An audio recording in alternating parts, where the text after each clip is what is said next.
So like, let's talk about that shift. And I think that, we're seeing this kind of evolution. And to me, it's all driven by the theory of constraints, right? I mean, the thing that kind of brought me to value streams and looking at end-to-end flow was like reading the goal. I'd learned about value streams way back, but like reading the goal really helped me kind of articulate and put to words and give me models to think about that idea that like this area that I'm looking at right now doesn't seem to be the biggest challenge, right? I mean, my biggest challenge seems to be upstream or downstream from this, and I need to broaden my view to understand it.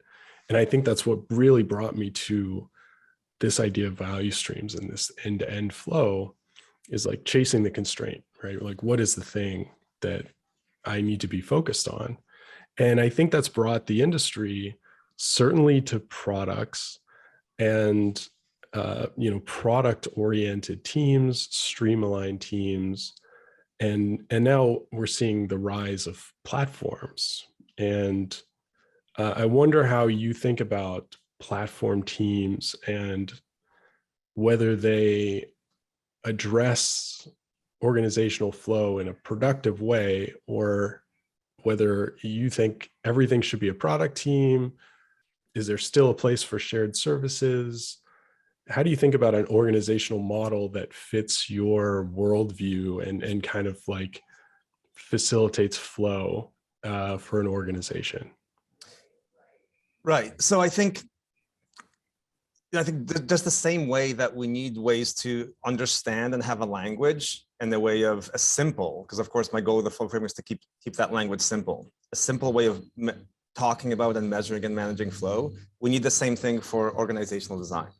So I think that a lot of the contributions, something from things like team topologies, others from just a lot of the organizational design that's come out from, say the tech giants organized. So this notion of, let's say, Amazon's single-threaded leadership and how they've evolved, well beyond just the initial concepts of two pizza teams. Those things I think are really important, because we need a way of talking about organizational design in a way that's going to support the outcomes that we're after, right? So I think these concepts of, and whichever ones you take, right? A lot of people initially started with the Spotify model, which notably Spotify is not using, but I think a lot of people have not known or has moved well beyond.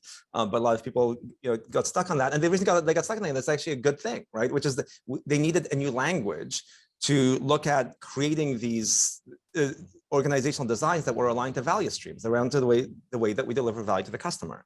And then these value streams in technology organizations, of course, they're not separate. You don't have one that's on the business side, one that's on the technology side. The whole goal, of course, is to bring these things closer together and have them oriented around delivering value to a customer, whether that's an external customer or it's an internal customer. And if we actually start looking at, so you've got these two things in hand, right? You're looking at your organization design. How do we best deliver value to the customer? And you're looking at, okay, what are the flow metrics? How do we accelerate how we deliver value to the customer? What you start noticing is that even in consumer businesses, if you don't have a significant investment in platforms, you're actually going to impede your flow, because the bottlenecks will come from there. You'll be replicating common services or authentication, those kinds of things across your value streams. So what we see in very mature organizations, or mature is an odd word, but in organizations who've been continually improving for a long time, they've been at this for a long time, they've been measuring their flow, changing their organizational design and their structure, is that, I'll just give one specific example. This is this will be, I think, the next episode on the Project to Product podcast with Jean-Michel Lemieux, my close colleague who was VP engineering at Shopify and then led engineering at VP engineering at Atlassian, then led engineering at Shopify. So he's what I love about it is he's very prescriptive about this. It's 50% of your investment in your technology stack has to be in platforms. And it's the same thing. If reading Ask Your Developer, Jeff Lawson's book from Twilio, the CEO of Twilio, it's the same thing. He says around 50% should be platform investment. So just the fact, if we look at these high performing organizations, and I know it's the same thing with TaskTop, right? The investment, the amount of platform investment needed to drive great products, whether those products are APIs, whether they're mobile applications, whether they're backend systems that are used internally, you need a lot of platform investment. So these concepts are really important.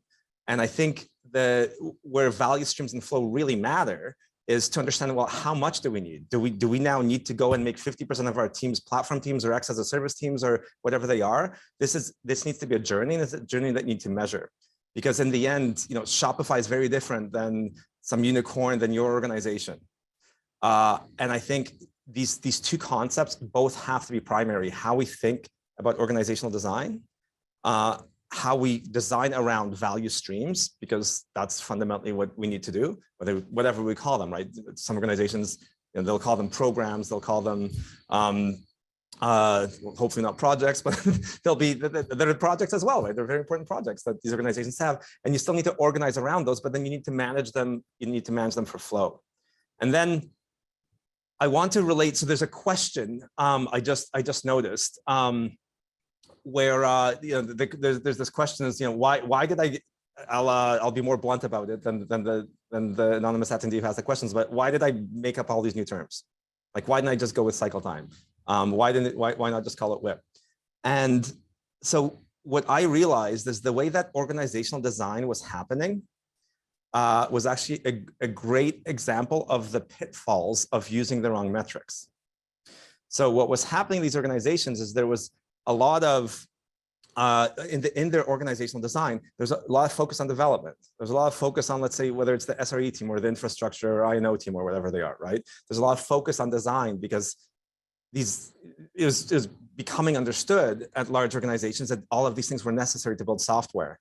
And what was happening is every stage was being measured, right? And if you've got a manufacturing process, those are all cycle times. So if we had code commit to code deploy, and of course we still have, by the way, lots of organizations out there are still using the DORA metrics, which are a critical set of metrics. I can't imagine not using them. But if your DORA metrics are the way that you measure the health of your software organization, and you're using the code commit to code deploy cycle time, right? Because that's a cycle. That's one cycle in your value stream. Then you're not seeing the big picture. And you have no idea if your organization design is right. You have no idea if you put enough DevOps engineers or SREs on your infrastructure or your platform, if you've automated enough. Because you don't know what's happening end to end, and you don't know how long, basically, how big the upstream bottlenecks are. So I think, and I'm going to go back to this question, which is why I was seeing, and these are all good concepts: lead time, cycle time, WIP, and so on. Those are all important. What I realized is that I know, as in software, we somehow skipped some of these concepts that are very fundamental in manufacturing, right? In manufacturing, I think it's very clear. And it's interesting because I think it's been less clear in the set of books that we've read as technologists.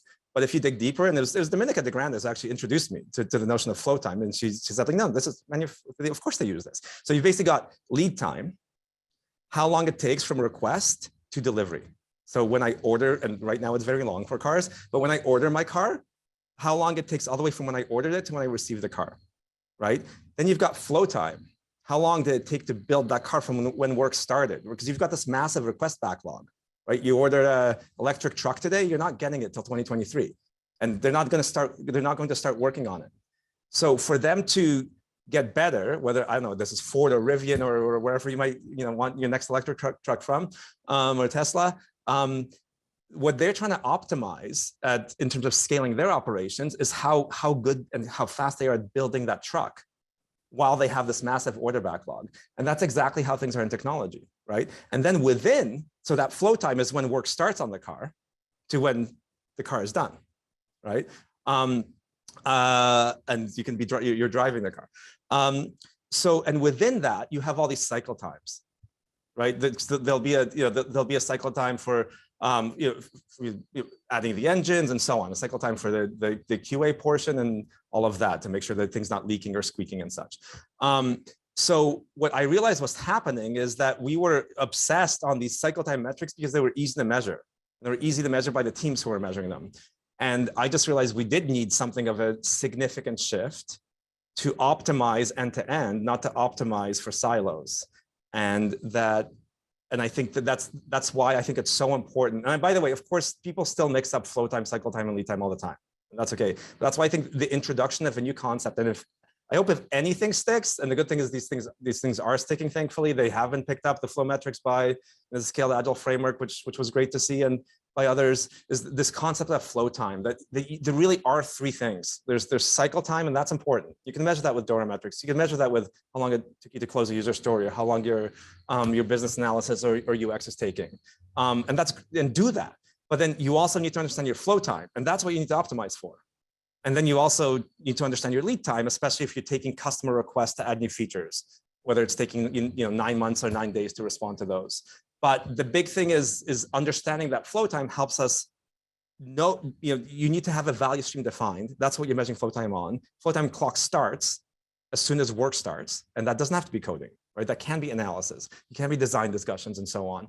And it stops when you've delivered value. So the bottom line is we need to understand, and getting back to your question, Steve, is when we actually are measuring end to end, what we've seen across organizations is a chronic underinvestment in platform teams, because what's happening is if you don't measure just the agile team's performance, but where the waste is, it's usually dependencies on platform components, on common APIs, on shared services, on infrastructure. So long story short is when we actually, if you define your value streams, you measure them, that's a guide for how much you should invest in platform teams. Chances are you're underinvesting in them, because large enterprises are like at what, 20% typically, not 50, like leading tech companies are. And then you've got a guide for where you invest and how you invest. And in the end, you should invest in the constraint, right? Because you can do an 18-month platform project, get nothing out of it, if that's not where the constraint is for all the value streams that are getting blocked on some platform dependency. So I think the concept of platforms and platform teams is just critical in how we think about this. And then value streams and flow are just your guide on how you transition to more platform teams. And then the language, in the end, to me, it's just all, you've got these customer-facing product value streams, you've got these internal-facing product value streams, you've got these platform value streams, you've got the pipeline itself, so the tooling as a value stream, and you treat all of those as products, which means they have a roadmap, right? If you're going to onboard, offboard new tools, add new things to your pipeline, every one of those things needs their own roadmap. It needs their own product management function. And for each one of them, you need to measure and manage flow, because in addition to getting work done off the roadmap, you want to make sure you're doing continuous improvement for each one of those. And you're doing that both at the level of each value stream and at the systemic level across. So you're actually seeing the dependencies where you need to invest. Sorry, really long answer to your question, Steve. So what was completely incredible about that answer is that I got lost in the terminology. We started talking about terminology, you're answering the audience question, and then you brought it back to platforms and that ratio of platforms within the organization. I was like, oh, that was what we were originally talking about. Yeah. That was incredible. That was an incredible tour of, I think, the ecosystem